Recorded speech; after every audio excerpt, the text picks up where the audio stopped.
Hey everybody, welcome back to Swan's Japanese Horror Reviews. Today we've got a review that I'm really excited to be talking about. It's a film that comes to us from 1969, so it's my oldest movie that I reviewed so far in the series.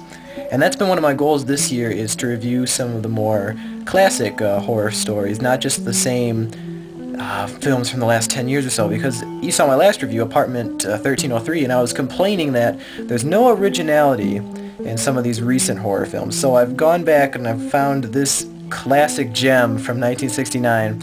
It comes to us from Teruo Ishii, and this film is adapted from a number of Edogawa Rampo short stories, and it is The Horrors of Malformed Men. Before we dive into the actual review of The Horrors of Malformed Men, I think it's pretty appropriate to talk about some of the factors that go into the making of this film. Now, the director, Ishii, is one of the kings of cult cinema in Japan. His films are shocking. They break down boundaries. They break down taboos. He's not afraid to do anything, and it's very apparent in this movie.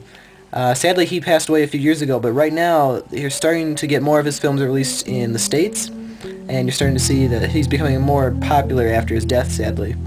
Now, the movie itself, The Horrors of Malformed Men, is adapted from a number of short stories by Edogawa Rampo.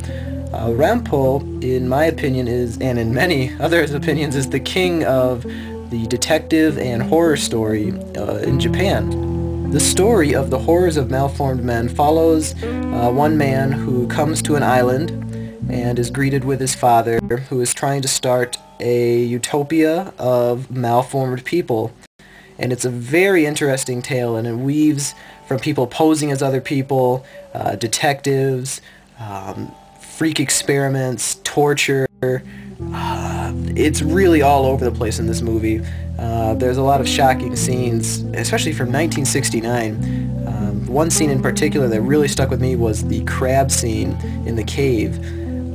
I felt really uncomfortable watching that part, and I thought it was such a powerful scene. So I have to give it to the director Ishii. He did a superb job with adapting these stories. In addition to having a very fun story, the acting is just superb all throughout this movie. The leader of the island of the horrors of the malformed men, Gojiro, did an excellent job. He's probably one of the most satisfying performances that I've seen in a movie in quite some time. His movements, everything from his movements to the way he looks, to the way he sounds, to the way he dresses, as he's trying to create this utopia of freakish people, was just excellent. And the supporting characters and everyone did just an amazing job.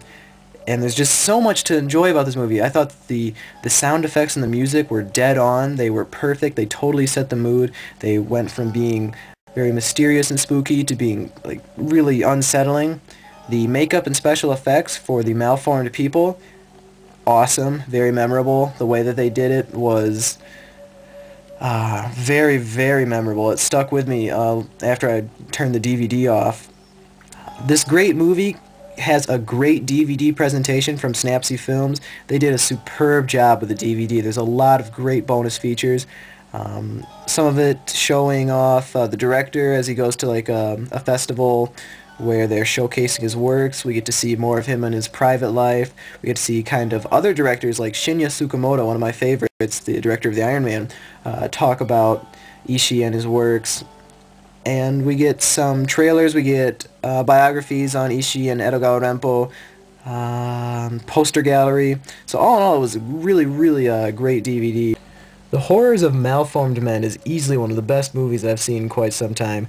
If you want a film that's going to challenge you, is going to shock you, is going to surprise you, then this is the film for you.